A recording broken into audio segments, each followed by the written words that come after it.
주식에 투자한다는 건 돈을 벌어야 되겠지만 또 중요한 거는 세상을 배울 수가 있어요. 이 회사에 투자하는 이유를 알게 되면 이 회사는 목적이 뭐구나, 돈을 어떻게 버는구나 내가 배울 수가 있죠, 경제를. 근데 우리는 투자할 때 그런 거를 생각하지 않고 너무나 중요하지 않은 거에 신경을 쓰죠. 미국의 이자율이 어떻게 될 건가, 연준 이번 쿼터에 이자를 내릴까 올릴까 하나도 중요하지 않아요. 나는 20년 투자할 건데.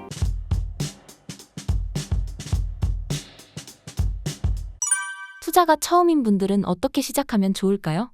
굉장히 간단해요. 투자에 대한 두려움을 없애야 되고요. 두려워할 필요 없어요. 주식 가격이 올라가면 어떻게 될까, 내려가면 어떻게 될까, 그거는 투자의 위험이 아니에요. 투자의 위험은 정말로 내가 투자를 했을 때 10년 기다렸는데 마이너스가 되는 거예요. 그거 위험하죠. 위험하고 변동성하고는 달라요. 변동성은 가격이 변하는 거거든요. 매일매일 변하잖아요, 가격이. 그거는 위험이 아니에요. 진짜 위험은 내가 5년 동안 투자했는데 마이너스가 되는 거예요. 그런 경우는 굉장히 드물긴 하지만 일어나죠. 그래서 금융 공부를 하는 거예요. 이 회사가 앞으로 10년 후에 잘 될 건가 못 될 건가, 그거는 두렵지 않죠. 그건 찾는 게 재밌죠. 왜냐하면 이 회사가 정말 잘 되면 20년 있다가 20배 되기도 하고 100배 되기도 하는 거예요. 우리가 엔비디아 샀으면 10년 전에 샀으면 큰 돈을 벌었겠죠. 그런 희망이 있는 거예요. 그래서 그 경영진을 보고, 그 다음에 주식에 투자한다는 건 돈을 벌어야 되겠지만 또 중요한 거는 세상을 배울 수가 있어요. 이 회사에 투자하는 걸 이유를 알게 되면 이 회사는 목적이 뭐구나, 돈을 어떻게 버는구나 내가 배울 수가 있죠, 경제를. 근데 우리는 투자할 때 그런 거를 생각하지 않고 너무나 중요하지 않은 거에 신경을 쓰죠. 미국의 이자율이 어떻게 될 건가, 연준이 어떻게 이번 쿼터에 이자를 내릴까 올릴까 하나도 중요하지 않아요. 나는 20년 투자할 건데. 근데 우리는 투자를 그렇게 착각을 하고 있죠. 그러니까 매일매일 정신을 못 차려요. 그게 아니에요, 투자라는 거는. 내가 기업에 지분을 취득하는 거예요. 좋을 때나 나쁠 때나.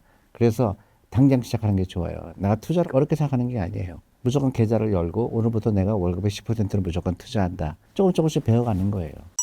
고환율로 미국 주식 투자를 고민하는 분들도 그냥 시작하면 될까요? 걱정을 왜 해줘? 내가 10년 후에 찾을 건데. 사람들은 계속 타이밍을 맞추려고 하죠. 이때 내가 조금만 기다렸다가 더 싸게 사지. 또 환율 좋아지면 사지. 환율이 나빠지면 어떻게 될까? 투자가 제일 좋을 때는 당장이에요. 지금. 그런 거 따질 필요 없어요. 시기를 알 수가 없어요. 사람들은 그걸 알 수 있다고 착각을 하는 것 뿐이에요. 많은 유튜버는 일단 현금을 늘려라, 뭐 현금을 줄여라. 그건 다 말도 안 되는 얘기예요. 내 돈이 일하는 때 어떤 때는 쉬고 어떤 때는 더 열심히 뛰고 이러는 게 아니에요. 기계처럼 하는 사람은 이길 수가 없어요. 그때 말 들었는데 주식 가격이 올랐으면 어떡하죠? 그죠? 아무도 책임지지 않죠. 기계적으로 하는 거예요. 들여다보지 않는 거고 내 월급에 내가 할 수 있을 만큼 하는 거예요. 그 다음에 라이프 스타일을 바꿔야 되죠. 과소비를 하고 있다 그러면 그거를 끊고 그 돈으로 투자하고. 그러면 인생이 달라져요. 현재 이슈인 AI 열풍은 과연 버블일까요? 그걸 어떻게 알아요? 근데 AI가 버블이건 아니건 간에 AI는 이제 굉장히 큰 트렌드가 온 거예요. 우리가 옛날에 인터넷이 생기면서 많은 버블이 있었지만 결국 인터넷 때문에 엄청난 기업이 나왔죠. 아마존, 인터넷 때문에 생긴 거죠. 애플, 다 인터넷이 없었으면 불가능했던 거죠. 그 다음에 나는 메가 트렌드가 AI라고 생각해요. AI가 세상을 많이 바꿀 거라고 생각해요. 그죠? 거기에 어떤 좋은 기업도 나오겠지만 버블이 있는 기업도 나오겠죠. 근데 그거를 AI가 버블이다 이렇게 얘기하기는, 그러니까 모빌리티 같은 거, 전기자동차라든가 자율주행이라든가 이런 거는 거스를 수 없는 메가 트렌드예요. 거기에 이제 많은 기업이 나올 것이고 또 많이 쓰러져가는 기업도 나오겠죠. 그렇지만 그게 다 버블이야 이렇게 얘기할 수는 없죠. 우리가 인터넷 같은 거 옛날에 봐서 아마존에 투자했다면 어떻게 될까요? 엄청난 부를 이룰 수가 있었겠죠. 그러니까 너무 재밌는 거예요. 그래서 내가 안타까운 거, 왜 이런 걸 공부하지 않을까? 우리 아이들한테 이런 걸 왜 가르치지 않을까? 그죠? 왜 쓸데없이 국영수 학원에 가서 남 점수 90점이냐 95점이냐 이게 왜 중요할까? 지금은 특히 AI 시대인데 다 기계가 해줄 텐데 우리는 너무나 쓸데없는데 시간을 많이 쓰고 있는 거죠. 특히 교육적인 부분에서. 그러니까 대한민국이 엄청난 기회가 있는 나라인데 너무 중요하지 않은 거에 온 국민이 매달려 있는 거예요. 수능 시험, 어느 학교 가느냐, 어디 취직하느냐, 이제 그런 시대는 끝났어요. 누가 더 다른 생각을 할 수 있느냐예요. 누가 더 창의적인 혁신적인 생각을 하느냐예요. 그런 사람이 많이 나와야 대한민국의 미래가 밝은 거예요. 어렸을 때부터 돈을 일하게 하는 걸 배우는 거고, 주식 투자는 무조건이에요. 내가 뭘 하든 간에 주식 투자는 해야 되는 거예요.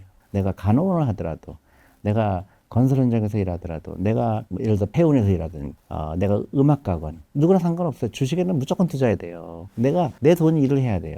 나 혼자 일해갖고는 죽었다 깨어나도 부자가 안 돼요. 그러니까 돈을 일시키는 건 어렸을 때부터 훈련시키는 거죠. 그 복리의 마법이라는 거죠. 복리의 마법은 내 돈이 일을 하는데 가속도가 붙는 거예요. 이런 거나 마찬가지예요. 처음에 차를 운전할 때 처음에는 슬슬 가지만 나중에 가속도가 붙으면 어떻게 되죠? 엄청나게 쉽게 가죠. 부자가 되는 건 똑같아요. 대부분 그 시작을 안 해요. 그러니까 가속도가 붙는 게 결국은 돈이 불어나는 게 이게 뭐지? 세월이 많이 할수록 뒤에서 그래프가 이렇게 돼. 이렇게 가다가 이렇게 되죠. 요 기간이 필요해요. 20년이 될 수도 있고 30년이 될 수도 있고. 그래서 가장 유리한 게 누구예요? 애들이죠. 그래서 워런 버핏이 그렇게 부자가 됐던 이유가 일찍 시작했다는 거죠. 그래서 일찍 시작하는 게 성공이지 어떤 주식을 골랐느냐가 하나도 중요하지 않아요. 어떤 주식을 골랐느냐는요 굉장히 의미가 없어요. 왜냐하면 내가 한두 번은 맞춰요. 그죠? 한두 번 또 실패하고 그게 도박이죠. 근데 내가 만약에 5살 때부터 시작했다는 거는 변함이 없죠. 근데 5살 때부터 시작한 사람과 15살부터 시작한 사람의 차이는 그거는 뭐 엄청난 차이인 거예요. 성공하려면 일찍 하는 거죠. 일찍 시작하면 다 성공하게 돼 있어요. 그거를 사람들이 잘 몰라요. 내가 어떤 주식을 골라갖고 언제 팔고 언제 사고 타이밍이 중요하다고 얘기하는데 그건 다 거짓말이에요. 타이밍은 어떤 때 맞히지만 어떤 때 못 맞히죠. 그죠? 50% 확률이에요. 왜 거기에 투자를 하죠? 시간에 투자해요, 시간. 트럼프의 파격적인 행보로 반도체, 2차 전지 투자에 어려움을 겪는 분들께 드릴 조언이 있나요? 그런 트럼프랑 그 정치적인 그런 이슈 때문에 떨어진다면 대부분 바잉 찬스예요. 좋은 투자 기회를 주죠. 인위적인 것 때문에 어떤 정치적인 이슈라든가 이런 것 때문에 떨어지는 거는 펀더멘탈한 얘기는 아니거든요. 그럴 때 주식 가격이 많이 하락하면 좋은 투자 기회를 갖고 오죠. 그런 거 두려워할 필요 없어요. 나머지는 의미가 없어요. 이 회사의 가치가 어떻게 되는지. 이 회사가 돈을 잘 벌고 있다 그러면 주위의 그런 어떤 정치적인 이슈라든가 그런 거를 하나도 중요하지 않죠. 사람들은 자꾸 단기적인 센티멘트에 투자를 하려고 그래요. 그러다 보니까 실패하죠. 그때 살 걸, 그때 팔 걸. 대부분 그렇게 얘기하잖아요. 그런 거를 이겨내는 거는 그 기업을 보고 투자해야 되는데 사람들 시장을 보고 투자하죠. 시장이 요새 좋대. 또 주식 투자하면 언제 들어가면 좋을까요? 그걸 어떻게 알아요? 투자하기 제일 좋은 때는 당장, 지금이다. 그냥 생각하지 말고 투자해라. 그런 거예요. 올해 보유한 종목의 수익화 시점은 언제로 잡아야 할까요? 그러니까 우리가 주식을 살 때 이유가 뭐죠? 앞으로 이 회사가 잘 될 거라고 생각해서 사는 거 아니에요. 팔 때는 언제죠? 이 회사 더 이상 돈 못 벌 거라고 생각할 때 파는 거죠. 사람들은 20% 벌면 팔죠. 그게 도박이죠. 도박과 투자의 차이는 그거예요. 내가 기업을 보고 투자했느냐 아니면 가격을 보고 투자했느냐. 가격을 보고 투자하는 사람은 가격을 내가 10,000원에 샀는데 12,000원 되니까 나는 20% 벌었으니까 기분이 좋죠? 그렇게 파는 거죠. 그거는 도박에 가까운 거고. 투자는 이 회사가 돈을 계속 잘 벌고 있으면 그냥 팔 이유가 없죠. 내가 회사 주인인데 돈을 잘 벌고 있는데 내가 팔 이유가 없죠. 시장은 변덕스러워요. 막 좋다가도 또 나쁘고 올라갔다 내려갔다 하다가 10년 지나면 굉장히 높은 데 올라가 있는 거예요. 그래서 안 보는 게 제일 중요하고 그냥 꾸준히 사는 게 제일 좋아요. 그게 현명한 사람이죠. 내 집 마련에 고통받는 분들이 많은데 집을 꼭 사야 할까요?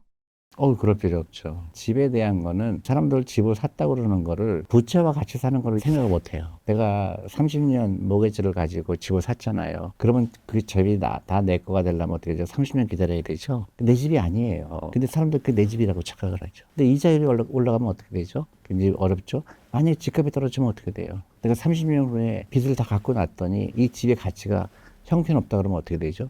나는 무지하게 큰 위험을 지는 거예요. 그러니까 그게 금융기업이 필요한 거예요.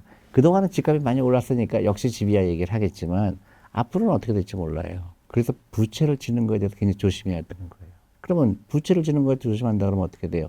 그럼 집값이 비싸냐 싸냐 결정해야 되겠죠. 너무 비싸다. 그럼 내가 살 이유가 없는 거예요. 근데 우리는 월세는 버리는 돈이라고 착각을 하죠. 그러니까 집을 무조건 사야 된다고 생각하죠. 그게 굉장히 잘못된 판단이에요. 특히 새로운 사회생활을 하는 초년생은 집에 대한 집착을 버려야 돼요. 집은 열심히 일하는 돈이 아니에요. 주식에 투자해야 돼요. 왜냐면 너무 큰 부채를 지게 되거든요. 집을 사게 되면. 그렇잖아요. 그러니까 월세를 사면은 그 월세만 나가지만은 집을 사게 되면 이자가 나가야 되죠. 원금도 갚아야 되죠. 그리고 이제 집값이 오를 거라고 생각을 하지만 글쎄 그렇게 될까요? 인구 구조라든가 신중해야 될 필요가 있죠. 집을 꼭 사야 된다는 고정관념에서 나와야 되죠. 대표님이 생각하시는 부자란 무엇인가요?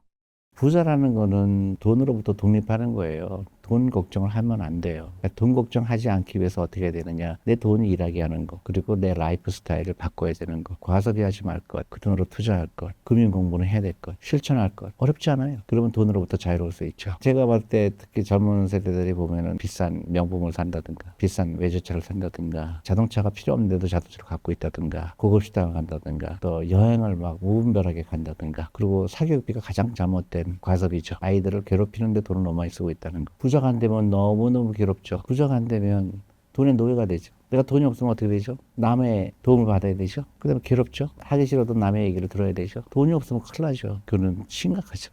돈으로부터 자유롭다 그랬잖아요.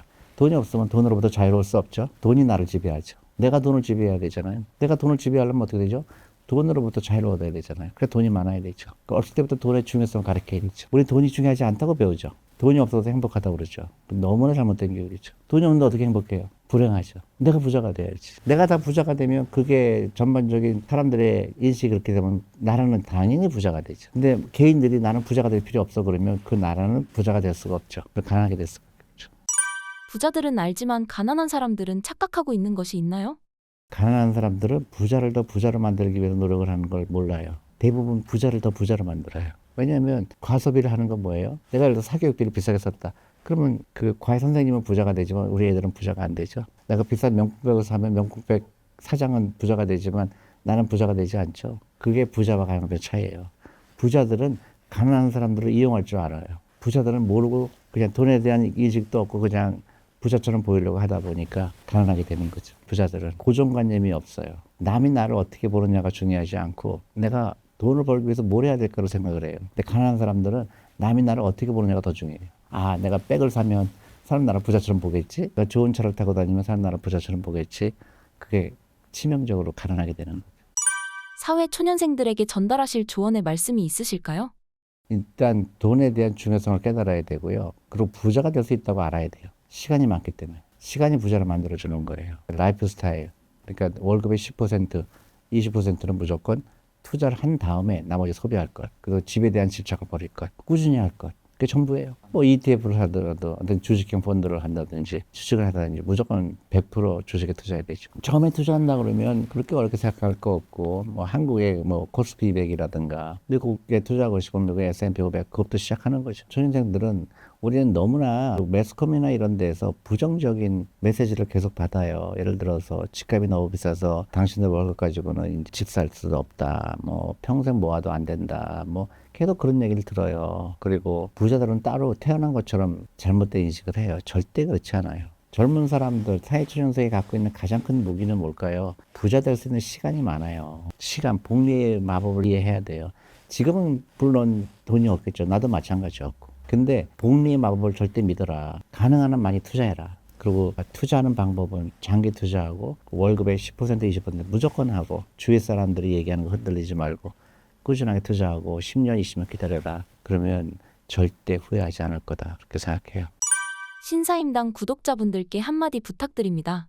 저는 이제 많은 유튜브를 시청하시는 분들한테 항상 얘기하는 게 그렇습니다. 부자가 되는 거는 재테크라고 해서 어떻게 엄청난 노하우가 돼서 되는 경우는 그럴 일은 없어요. 내가 똑똑해서 부자 되는 게 아닙니다. 끈질기게 투자하는 거, 변함이 없는 거, 그 다음에 부자 되는 라이프 스타일. 부자 되는 라이프 스타일은 가능한 한 투자를 많이 하고 소비를 줄이고 그 다음에 장기 투자하고 굉장히 간단해요. 그러니까 여러분들 절대 용기를 잃지 말고요. 지금 당장 시작해라. 만약에 하고 있지 않다 그러면 하루라도 빨리 시작해야 된다. 그 말씀 드리고 싶어요.